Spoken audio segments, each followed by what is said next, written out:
जय श्री राधा रमन जी की। स्वागत है आपका अपने YouTube channel Radha Raman VNS में।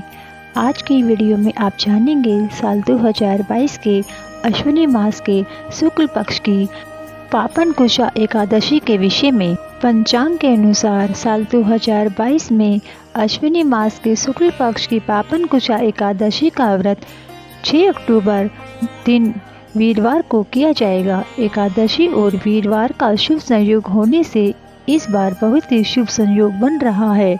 एकादशी तिथि प्रारंभ होगी 5 अक्टूबर 2022 दिन बुधवार को दिन में 12 बजे और एकादशी तिथि समाप्त हो रही है 6 अक्टूबर दिन वीरवार को सुबह 9:40 पर तथा एकादशी व्रत पारण का समय होगा 7 अक्टूबर दिन शुक्रवार को सुबह 6:17 से 7:26 के बीच में व्रत का पारण अवश्य करें।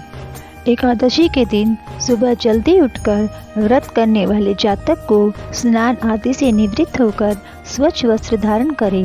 फिर भगवान के मंदिर में या घर पर ही भगवान विष्णु की प्रतिमा के समक्ष व्रत का संकल्प ले और कहें कि हे भगवान, आज मैं पापन कुशा एकादशी का व्रत करने का संकल्प करता हूँ या करती हूँ।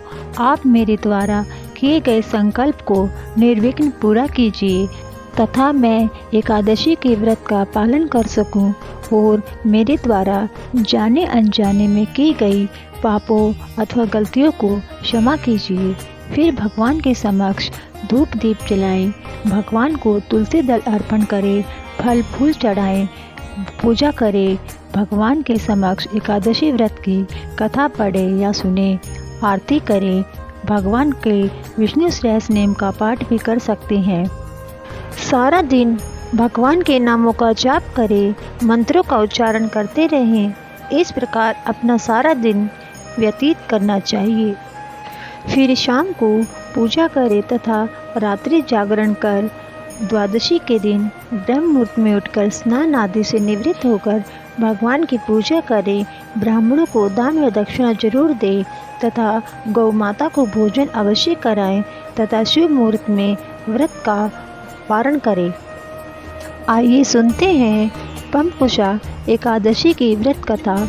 अर्जुन कहने लगे, हे जगदीश्वर, मैंने अश्विनी मास के कृष्ण पक्ष की अर्थात इंद्रा एकादशी का सविस्तार वर्णन सुना है।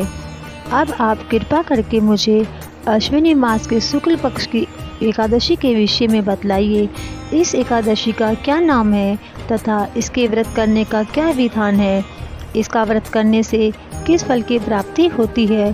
कृपा करके यह सब विधान पूर्वक कहिए। इस पर श्री कृष्ण भगवान बोले, हे अर्जुन, अश्विनी मास के शुक्ल पक्ष की एकादशी का नाम पापन कुशा है। इसका व्रत करने से समस्त पाप नष्ट हो जाते हैं और व्रत करने वाले जातक अक्षय पुण्य का भागी होता है। इस एकादशी के दिन मनवांछित फल की प्राप्ति के लिए भगवान विष्णु की पूजा करनी चाहिए। इस पूजन के द्वारा मनुष्य को स्वर्गलोक की प्राप्ति होती है। हे पार्थ, जो मनुष्य कठिन तपस्याओं के द्वारा फल की प्राप्ति करते हैं, वह इस एकादशी के दिन क्षीर सागर में शेष नाग पर शयन करने वाले भगवान विष्णु को नमस्कार कर देने से मिल जाता है और मनुष्य को यम के दुख नहीं भोगने पड़ते। हे अर्जुन, जो विष्णु भक्त शिव जी की निंदा करते हैं अथवा जो शिव भक्त विष्णु की निंदा करते हैं, वे नरक को जाते हैं। 1000 अश्वमेघ और 100 राजसीय यज्ञ के फल का इस एकादशी के फल के 16वें हिस्से के बराबर भी नहीं होता है। अर्थात इस एकादशी के व्रत के समान संसार में अन्य कोई दूसरा व्रत नहीं है। इस एकादशी के समान विश्व में पवित्र तिथि नहीं है। जो मनुष्य एकादशी का व्रत नहीं करते, उन्हें पाप घेरे रहते हैं।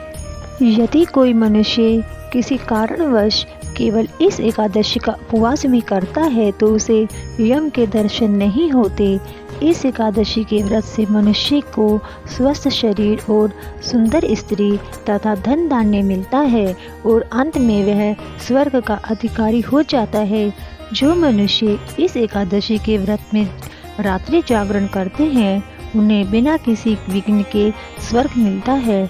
जो मनुष्य इस एकादशी का व्रत करते हैं उनके मातृपक्ष के 10 पुरुष, पितृपक्ष के 10 पुरुष और स्त्री पक्ष के 10 पुरुष विष्णु का वेश धारण करके सुंदर आभूषणों से युक्त होकर विष्णु लोक को जाते हैं।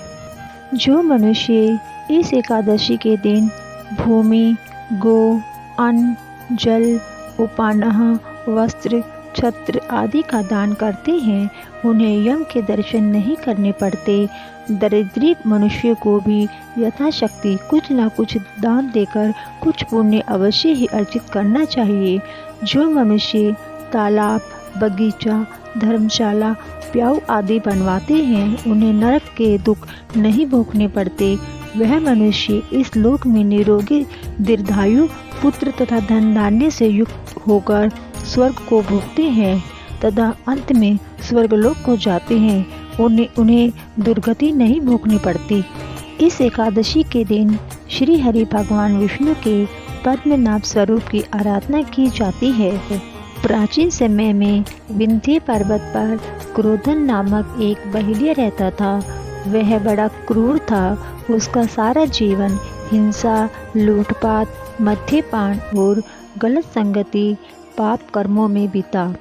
जब उसका अंतिम समय आया, यमराज के दूत बहेलिये को लेने आए और यमदूत ने बहेलिये से कहा कि कल तुम्हारे जीवन का अंतिम दिन है, हम तुम्हें कल लेने आएंगे। यह बात सुनकर बहेलिया बहुत भयभीत हो गया और महर्षि अंगिरा के आश्रम में पहुंचा और महर्षि अंगिरा के चरणों में गिरकर प्रार्थना करने लगा। हे ऋषिवर, मैंने जीवन भर पाप कर्म किए हैं, कृपया करके मुझे कोई ऐसा उपाय बताएं जिससे मेरे सारे पाप मिट जाएं और मुझे मोक्ष की प्राप्ति हो। उसके निवेदन पर महर्षि अंगिरा ने उसे अश्विनी शुक्ल पक्ष की पापन कुशा एकादशी की विधि पूर्वक व्रत करने को कहा। महर्षि अंगिरा के कहे अनुसार उस बहेलिये ने यह व्रत किया और किए गए सारे पापों से छुटकारा पा लिया और इस व्रत के पूजन के बल से भगवान विष्णु की कृपा से वह विष्णु लोक को गया। जब यमराज के यमदूत इस चमत्कार को देखा तो वह बहेलिया को बिना लिए ही यमलोक को वापस लौट गए। व्यक्ति को चाहिए कि वह पापों से बचने का दृढ़ संकल्प करे। यूँ तो भगवान विष्णु का ध्यान स्मरण किसी भी रूप में सुखदायक और पापनाशक है, किंतु एकादशी के दिन भगवान का स्मरण कीर्तन सभी कलेशों व पापों का नाश कर देता है। बंधुओं, आपसे अनुरोध है, आप हमारे चैनल राधा रमन VNS को सब्सक्राइब जरूर कीजिए ताकि हमारे चैनल पर आने वाली व्रत कथा त्योहारों की जानकारी आपको समय से मिल सके। वीडियो अच्छी लगे तो लाइक व शेयर जरूर करें। आप सबको जय श्री राधा रमन जी की धन्यवाद।